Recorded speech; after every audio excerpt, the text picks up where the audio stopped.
প্রিয় দেশবাসী, শিশু, কিশোর কিশোরী, তরুণ তরুণী, ছাত্রছাত্রী, নারী পুরুষ, নবীন প্রবীণ, আপনাদের সকলের প্রতি আমার আন্তরিক সালাম ও গভীর শ্রদ্ধা। আসসালামু আলাইকুম। শুরুতেই আমি দেশের সবাইকে শুভেচ্ছা জানাচ্ছি। দীর্ঘ 17 বছর পর একটি উৎসব মুখর, অংশগ্রহণমূলক ও শান্তিপূর্ণ জাতীয় নির্বাচন সফলভাবে সম্পন্ন করার জন্য এই নির্বাচনের মাধ্যমে জনগণ, ভোটার, রাজনৈতিক দল, প্রার্থী, নির্বাচন সংশ্লিষ্ট প্রতিষ্ঠান ও আইনশৃঙ্খলা বাহিনী সম্মিলিতভাবে একটি প্রশংসনীয় নজির সৃষ্টি করেছে। ভবিষ্যতে বাংলাদেশের নির্বাচন কেমন হওয়া উচিত, এই নির্বাচন তার একটি উৎকৃষ্ট উদাহরণ হয়ে থাকবে।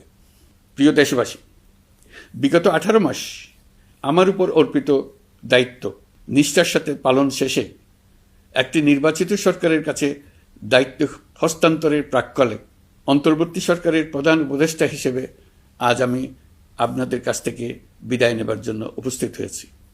আজ বিদায়ের দিনে 5ই অগাস্টের কথা স্মরণ করে আপনাদের কিছু কথা বলব। কি মহা মুক্তির দিন ছিল সেদিনটি, সে কি আনন্দের দিন। বাংলাদেশিরা দেশে বিদেশে যে যেখানে ছিল আনন্দের চোখের পানি ফেলেছিল। দৈত্যের গ্রাস থেকে তরুণ ছাত্রছাত্রীরা দেশকে বের করে এনেছে, দেশ মুক্ত হয়েছে। কিন্তু দেশ সম্পূর্ণ অচল। এই অচল দেশটিকে কিভাবে সচল করা যাবে সেটা ছিল সবার মনে। অভ্যুত্থানের ছাত্র নেতারা ঠিক করল দেশকে সচল করার জন্য একটি সরকার লাগবে। সরকার গঠন ও চালাবার জন্য তারা আমাকে খবর দিল। আমি তখন বিদেশে, আমি দায়িত্ব নিতে রাজি না। তারা জাতির প্রতি কর্তব্য পালনের কথা বলে আমাকে রাজি করালো। 18 মাস পর এখন আমার যাওয়ার পালা। আমি আজ আমার কাজ হতে বিদায় নিতে আপনাদের সামনে এসেছি। আমাদের প্রথম কাজ ছিল দেশকে সচল করা। এটি ছিল সবচেয়ে কঠিন কাজ। যারা দেশকে লুটে পুটে খেত তারাই দেশের এই যন্ত্র চালাত। তাদের একান্ত অনুগত লোকজন নিয়ে অভ্যুত্থানের সঙ্গে সঙ্গে সবাই পালিয়ে গেছে। বড় কর্তা পালিয়েছে, মাঝারি কর্তা পালিয়েছে, অন্যরা ভোল পাল্টিয়েছে অথবা আত্মগোপনে চলে গেছে। কেউ নানাজনের সুপারিশ নিয়ে আসছে, তারা অভ্যুত্থানের গোপন সৈনিক ইত্যাদি। সরকারের ভেতর যারা পালিয়ে যাননি তাদের মধ্যে কাকে বিশ্বাস করবেন, কাকে বিশ্বাস করবেন না, এটি মহাসংকট হয়ে দাঁড়ালো। যতই মৃতদেহের অঙ্গ প্রত্যঙ্গবিহীন দেহের সন্ধান আসছিল ততই তারা চিহ্নিত হচ্ছিল। সেই থেকে 18 মাস চলে গেছে। অবশেষে 12ই ফেব্রুয়ারি আসলো। 1.5 যুগ পরে দেশে একটি জাতীয় নির্বাচন এবং ব্যাপক সাংবিধানিক পরিবর্তনের জন্য সর্বসম্মত জুলাই সনদের উপর গণভোট অনুষ্ঠান হলো। এই নির্বাচনে উৎসব মুখর পরিবেশ, দেশের সর্বত্র একটা ঈদের পরিবেশ ছিল যা আমাদের ইতিহাসে স্মরণীয় হয়ে থাকবে। এই প্রতিদ্বন্দ্বিতামূলক নির্বাচনে যারা জয়ী হয়েছেন তাদের আমি অভিনন্দন জানাচ্ছি। যারা পরাজিত হয়েছেন তাদেরকেও আমি অভিনন্দন জানাচ্ছি। হার জিতেই হলো গণতন্ত্রের সৌন্দর্য। যারা জয়ী হয়েছেন তারা মোট ভোটের প্রায় অর্ধেক পেয়েছেন। যারা জয়ী হতে পারেননি তারাও মোট ভোটের অর্ধেক পেয়েছেন। যারা জয়ী হতে পারেননি তারা এই জেনে আশ্বস্ত হবেন যে প্রায় অর্ধেক ভোটার আপনাদের উপর আস্থা রেখেছে। আগামী দিন নতুন সরকার দায়িত্ব গ্রহণ করবে। এর মাধ্যমে আমাদের 18 মাসের দায়িত্বের সমাপ্তি হবে। 24শে জুলাই মাসে বাংলাদেশের মানুষ এক অভূতপূর্ব অভ্যুত্থানের মধ্য দিয়ে তাদের মুক্তি, আকাঙ্ক্ষা ও মর্যাদার দাবি উচ্চারণ করেছিল। সেই সময় দেশ একটি গভীর রাজনৈতিক, অর্থনৈতিক, প্রাতিষ্ঠানিক ও মানবিক সংকটে নিপতিত ছিল। রাষ্ট্রযন্ত্রের উপর মানুষ আস্থা হারিয়ে ফেলেছিল। গণতন্ত্র হয়েছিল ধূলিসাৎ, ভবিষ্যৎ ছিল অনিশ্চিত। ঠিক সেই সংকটময় সময়ে আমাকে আহ্বান জানানো হয়েছিল একটি লক্ষ্য সামনে রেখে বাংলাদেশকে আবার স্বাভাবিক জীবনে ফেরানোর জন্য 3টি দায়িত্ব দেওয়া হয়েছিল: সংস্কার, বিচার এবং নির্বাচন। আমি ও আমার সহকর্মীরা সবাই আমরা সেই অঙ্গীকার রক্ষার চেষ্টা করে গেছি।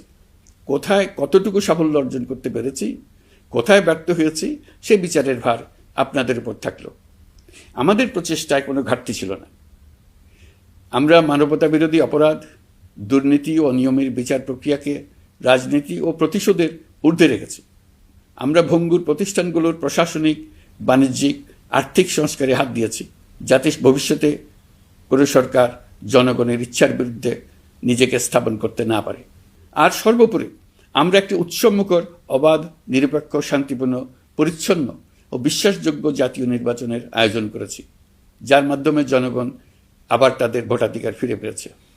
এই নির্বাচন কেবল একটা ক্ষমতা হস্তান্তরের প্রক্রিয়া নয়, এটি বাংলাদেশের গণতান্ত্রিক ব্যবস্থার নতুন অভিযাত্রার সূচনা, নতুন বাংলাদেশের জন্ম। এই অর্জনের পেছনে যারা ছিলেন, জুলাইয়ে রাস্তায় নেমে আসা প্রতিবাদকারী তরুণ তরুণীরা, সেই সাহসী মানুষগুলো, শহীদ ও আহতরা, তাদের প্রতি আমি গভীর শ্রদ্ধা ও কৃতজ্ঞতা জানাচ্ছি। তাদের অভূতপূর্ব ত্যাগ ছাড়া এই পরিবর্তন সম্ভব হতো না। এই প্রক্রিয়া সফল করতে দেশের আবালবৃদ্ধ বনিতা সকলেই সহযোগিতা করেছেন।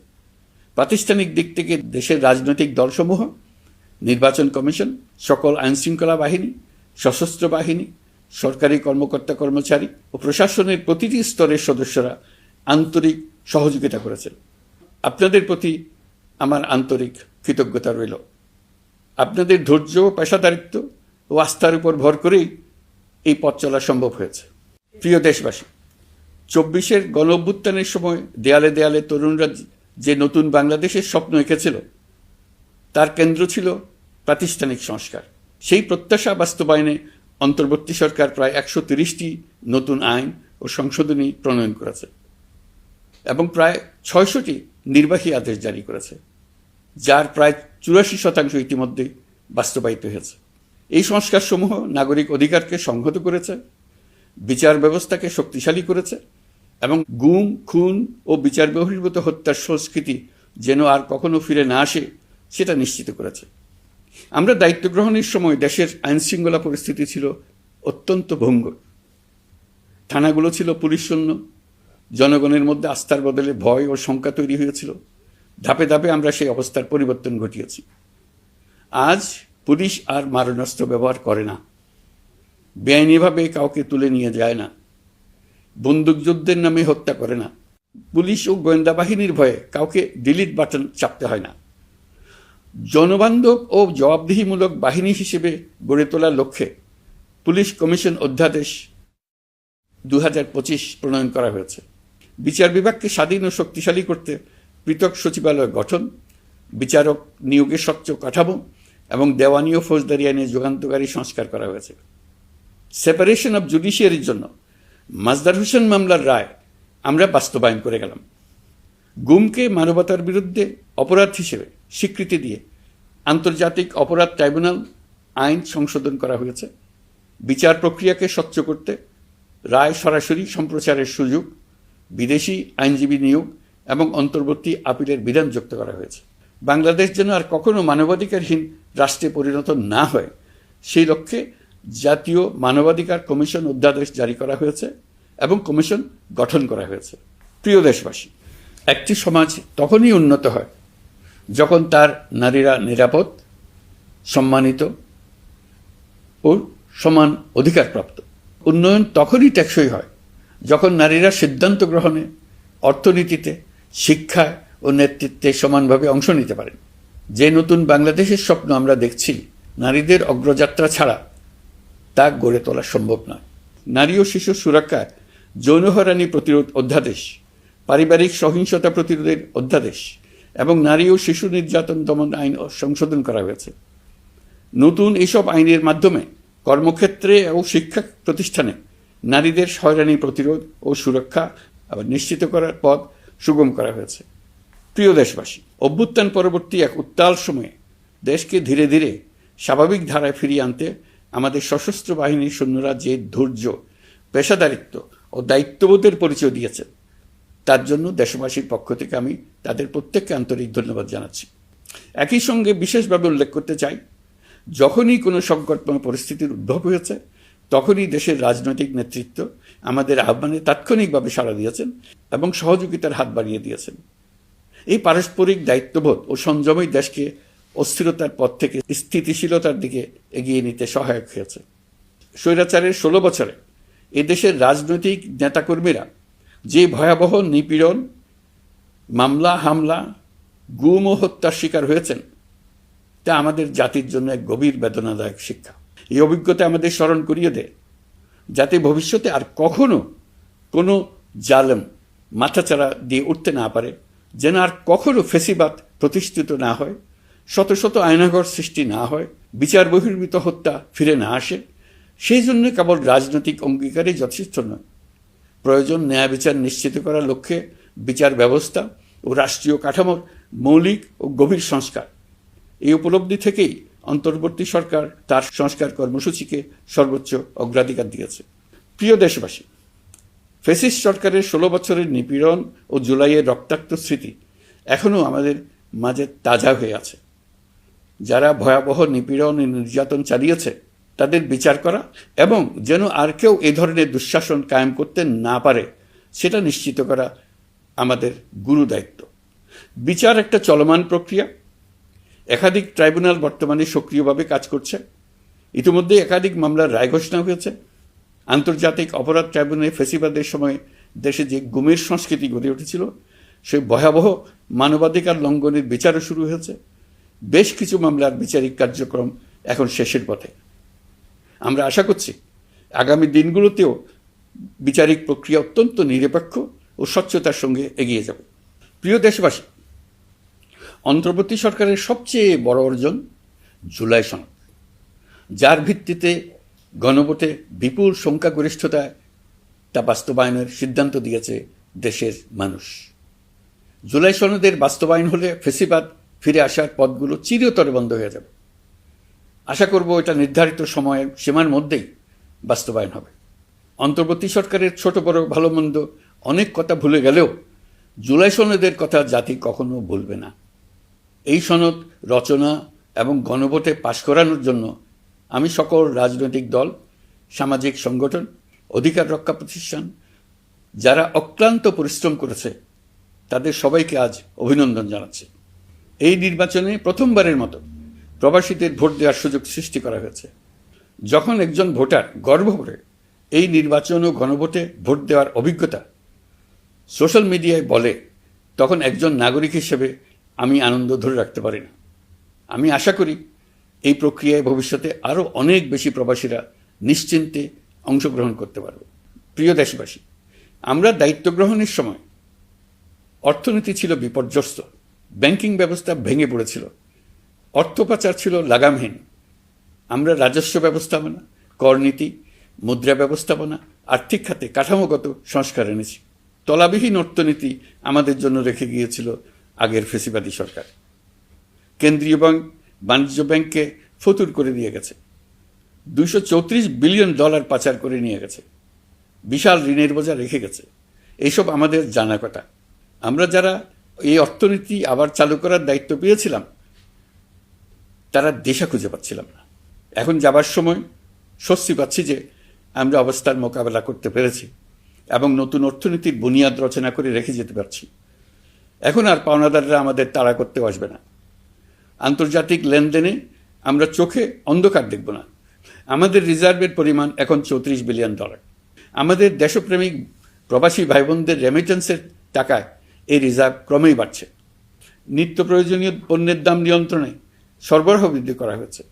টিসিবির কার্যক্রম সম্প্রসারিত হয়েছে। বাজার তদারকি ও মজুতদারির বিরুদ্ধে কঠোর ব্যবস্থা নেওয়া হয়েছে। এর ফলে খাদ্য মূল্যস্ফীতি উল্লেখযোগ্যভাবে কমেছে। শ্রমিক অধিকারকে মানবাধিকারের অংশ হিসেবে বিবেচনা করে আন্তর্জাতিক শ্রম সংস্থার গুরুত্বপূর্ণ কনভেনশনসমূহ অনুসমর্থন করা হয়েছে, যা কর্মক্ষেত্রে শ্রমিকের নিরাপত্তা ও মর্যাদা নিশ্চিত করবে। যুগান্তকারী নতুন শ্রম আইন প্রণয়ন করা হয়েছে। প্রবাসীরা আমাদের অর্থনীতির প্রাণশক্তি। তাদের সুরক্ষা ও কল্যাণে আইন সংশোধন, বিদেশে আইনি সহায়তা, নতুন শ্রমচুক্তি এবং দক্ষতা উন্নয়ন প্রকল্প গ্রহণ করা হয়েছে। বন্দর ব্যবস্থাপনা ও বিনিয়োগ কাঠামোতে আমূল সংস্কারের মাধ্যমে ইউরোপীয় সর্ববৃহৎ বিনিয়োগ সহ একাধিক কৌশলগত প্রকল্প এগিয়েছে। ব্লু ইকোনমির সম্ভাবনা কাজে লাগাতে গভীর সমুদ্র বন্দর, মৎস্য ও আধুনিক টাউনশিপ উন্নয়নে নতুন কর্তৃপক্ষ গঠন করা হয়েছে। প্রিয় দেশবাসী, পররাষ্ট্রনীতিতে বাংলাদেশের সার্বভৌমত্ব, জাতীয় স্বার্থ ও দেশের মর্যাদা, এই তিনটি মূল ভিত্তি আমরা দৃঢ়ভাবে পুনরুদ্ধার করতে সক্ষম হয়েছি। নতজানুক পররাষ্ট্রনীতি কিংবা অপর দেশের নির্দেশনা ও পরামর্শ নির্ভর বাংলাদেশ এখন আর নয়। আজকের বাংলাদেশ নিজের স্বাধীন স্বার্থ রক্ষায় আত্মবিশ্বাসী, সক্রিয় ও দায়িত্বশীল। বিশ্বের সকল দেশের সঙ্গে পারস্পরিক সম্মান ও স্বার্থের ভিত্তিতে সম্পর্ক গড়ে তুলতে আমরা প্রতিশ্রুতিবদ্ধ। একই সঙ্গে ভারসাম্য বজায় রেখে ভবিষ্যতের জন্য প্রয়োজনীয় কৌশলগত সিদ্ধান্ত নিতে সক্ষম এমন একটি রাষ্ট্র হিসেবে বাংলাদেশ আজ নিজেকে প্রতিষ্ঠিত করেছে। রোহিঙ্গা সংকট আমাদের জাতীয় নিরাপত্তা, আঞ্চলিক স্থিতিশীলতা ও অর্থনীতির উপর একটা গুরুতর দীর্ঘস্থায়ী চাপ সৃষ্টি করে রেখেছে। দুঃখজনকভাবে দীর্ঘ সময় ধরে এই সংকট নিরসনে কোনো কার্যকর সমন্বিত আন্তর্জাতিক উদ্যোগ দৃশ্যমান ছিল না। দায়িত্ব গ্রহণের পর আমরা আন্তর্জাতিক অঙ্গনে মৃতপ্রায় এই ইস্যুটিকে পুনরায় বিশ্ব মনোযোগের কেন্দ্রে নিয়ে আসতে সক্ষম হয়েছে। এই সংকটের গুরুত্ব অনুধাবন করে জাতিসংঘ আমাদের পাশে দাঁড়িয়েছে। জাতিসংঘের মহাসচিব নিজে বাংলাদেশ সফর করেছেন এবং সমস্যার টেকসই সমাধানে সহায়তার অঙ্গীকার ব্যক্ত করেছেন। আমার অনুরোধে জাতিসংঘে রোহিঙ্গা বিষয়ে বিশেষ সভা অনুষ্ঠিত হয়েছে। প্রিয় দেশবাসী, দীর্ঘ ফেসিবাদী শাসনামলে বাংলাদেশের সশস্ত্র বাহিনীর সক্ষমতা ও আধুনিকীকরণের বিষয়টি পরিকল্পিতভাবে উপেক্ষিত ছিল। আমরা অল্প সময়ের মধ্যেই সেই অবস্থার মৌলিক পরিবর্তনের সূচনা করতে পেরেছি। দায়িত্ব গ্রহণের পর থেকেই বর্তমান সরকার সশস্ত্র বাহিনীর সক্ষমতা বৃদ্ধি, আধুনিকায়ন এবং যে কোনো ধরনের আগ্রাসন কার্যকরভাবে মোকাবেলার জন্য সশস্ত্র বাহিনীকে উপযোগী করে গড়ে তোলাকে অগ্রাধিকার দিয়েছে। সশস্ত্র বাহিনীর প্রতিরক্ষা সক্ষমতা বৃদ্ধি একটি ব্যয়বহুল প্রক্রিয়া হলেও বর্তমান বৈশ্বিক বাস্তবতায় বহির্বিশ্বের সম্ভাব্য হুমকি ও আগ্রাসন মোকাবেলার জন্য এর কোনো বিকল্প নেই। এই বাস্তবতা বিবেচনায় নিয়ে অন্তর্বর্তী সরকার তার সীমিত মেয়াদের মধ্যে সেনাবাহিনী, বিমান বাহিনী ও নৌবাহিনীর সক্ষমতা বৃদ্ধিতে যুগান্তকারী পদক্ষেপ গ্রহণ করেছে। আমি দৃঢ়ভাবে বিশ্বাস করি এই উদ্যোগগুলোর ধারাবাহিকতা ভবিষ্যতের নির্বাচিত গণতান্ত্রিক সরকারসমূহ অব্যাহত রাখবে, যাতে বাংলাদেশের জাতীয় নিরাপত্তা, স্বাধীনতা, সার্বভৌমত্ব, আঞ্চলিক অখণ্ডতা দীর্ঘমেয়াদে নিশ্চিত করা যায়। প্রিয় দেশবাসী, বাংলাদেশ এখন কেবল সংকট থেকে উত্তরণের গল্প নয়। বাংলাদেশ আজ অমিত সম্ভাবনার দেশ। আমাদের ছেলে মেয়েরা অসীম সম্ভাবনা নিয়ে জন্মায়। এটি সাহসী, সৃজনশীল, উদ্যমী তরুণদের দেশ। তাদের দরকার উপযুক্ত শিক্ষা, বিশ্বমানের প্রশিক্ষণ এবং এমন একটি রাষ্ট্র ব্যবস্থা যেখানে মেধা ও পরিশ্রম ও সততার মূল্য আছে। সারা বিশ্বে অর্থনৈতিক কর্মকাণ্ড পরিচালনায় প্রতি বছর বিপুল সংখ্যক দক্ষ, কর্মঠ, শৃঙ্খলাবদ্ধ কর্মীর প্রয়োজন তৈরি হচ্ছে, আর বাংলাদেশে আছে কর্মক্ষম বিপুল তরুণ সম্প্রদায়। আমরা যদি এই বৈশ্বিক চাহিদা পূরণে উপযুক্ত পদক্ষেপ গ্রহণ করি, তাহলে জাপান, কোরিয়া, মধ্যপ্রাচ্য, ইউরোপ, উত্তর আমেরিকা সহ সবাই চাইবে বাংলাদেশের তরুণ তরুণীদের শ্রম, মেধা ও সৃজনশীলতা ব্যবহার করতে। আমরা হয়ে উঠতে পারি তাদের জন্য পছন্দের একটা নির্ভরযোগ্য, দক্ষ জনশক্তি সরবরাহকারী দেশ। আমাদের খোলা সমুদ্র কেবল ভৌগোলিক সীমারেখা নয়, এটি বাংলাদেশের জন্য বিশ্ব অর্থনীতির সঙ্গে যুক্ত হওয়ার উন্মুক্ত দরজা। নেপাল, ভুটান ও সেভেন সিস্টার্সকে নিয়ে এই অঞ্চলে অর্থনৈতিক সমৃদ্ধির বিশাল সম্ভাবনা রয়েছে। অর্থনৈতিক অঞ্চল, বাণিজ্যিক চুক্তি ও শুল্কমুক্ত বাজারে প্রবেশের সুযোগের মধ্য দিয়ে এই অঞ্চলে একটি বৈশ্বিক উৎপাদন কেন্দ্র হিসেবে গড়ে ওঠার শক্তিশালী ভিত্তি প্রতিষ্ঠিত হবে। আমাদের বন্দরগুলোর দক্ষতা আন্তর্জাতিক পর্যায়ে নেবার জন্য সেরা আন্তর্জাতিক বন্দর পরিচালনা কোম্পানির সঙ্গে চুক্তির কাজে আমরা অনেক এগিয়ে এসেছি। এর দক্ষতা বাড়াতে না পারলে আমরা অর্থনৈতিক অর্জনে পিছিয়ে যাব। প্রিয় দেশবাসী, সম্প্রতি বাংলাদেশের সঙ্গে যুক্তরাষ্ট্রের একটি গুরুত্বপূর্ণ দ্বিপাক্ষিক বাণিজ্য ও শুল্ক চুক্তি সম্পন্ন হয়েছে। এই চুক্তি কেবল একটি বাণিজ্যিক সুবিধা নয়, এটি বাংলাদেশের অর্থনীতি, কর্মসংস্থান, শিল্পায়ন এবং আন্তর্জাতিক কূটনৈতিক অবস্থানকে দীর্ঘমেয়াদে শক্তিশালী করার জন্য একটি কৌশলগত ভিত্তি হিসেবে কাজ করবে। এই চুক্তির ফলে যুক্তরাষ্ট্রের বাজারে বাংলাদেশের জন্য প্রযোজ্য পারস্পরিক শুল্কভার, রেসিপ্রোকাল ট্যারিফ 37% থেকে 19% কমে এসছে। এই চুক্তির একটা বিশেষ দিক হল যুক্তরাষ্ট্রে উৎপাদিত তুলা ও কৃত্রিম তন্তু ব্যবহার করে তৈরি পোশাক পণ্যে শূন্য পারস্পরিক শুল্ক সুবিধা। এটা একটা মস্ত বড় সুবিধা। এর মাধ্যমে যুক্তরাষ্ট্রের বাজারে শুল্ক সুবিধা পাওয়ায় বাংলাদেশি পোশাক আরও কম দামে যুক্তরাষ্ট্রে প্রবেশ করবে। যুক্তরাষ্ট্রের তুলা ব্যবহারের ফলে আমাদের সরবরাহ চেইন আরও বৈচিত্র্যময় ও স্থিতিশীল হবে। এটি বাংলাদেশের পোশাক শিল্পকে উচ্চ মূল্যের ও উন্নত মানের পণ্যের দিকে অগ্রসর হওয়ার সুযোগ করে দেবে। প্রিয় দেশবাসী, বাংলাদেশের অর্থনৈতিক ভবিষ্যৎ টেকসই, বৈচিত্র্যময় ও প্রযুক্তি নির্ভর করার লক্ষ্যে জাপানের সঙ্গে সম্পাদিত অর্থনৈতিক অংশীদারিত্ব চুক্তি একটি ঐতিহাসিক ও কৌশলগত অগ্রগতি। এই অংশীদারিত্বের একটি গুরুত্বপূর্ণ সুফল হল উৎপাদন ও রপ্তানির বহুমুখীকরণ। জাপানের সঙ্গে সহযোগিতার ফলে অটোমোবাইল যন্ত্রাংশ, ইলেকট্রনিক্স, রেলওয়ে সরঞ্জাম, গ্রিন টেকনোলজি এবং উচ্চমূল্যের শিল্পপণ্যে বাংলাদেশ ধাপে ধাপে যুক্ত হতে পারবে। এতে আমাদের ঝুঁকি কমবে এবং বৈশ্বিক বাজারে বাংলাদেশের অবস্থান আরও শক্তিশালী হবে। পৃথিবীর শিল্পোন্নত দেশগুলো আমাদের দেশে বিনিয়োগ করবে শুধু জাপানে শুল্কমুক্ত রপ্তানির সুবিধা গ্রহণ করার জন্য। প্রিয় দেশবাসী, আমরা চীনের সাথে আমাদের উন্নয়ন সহযোগিতা গভীরতর করেছি।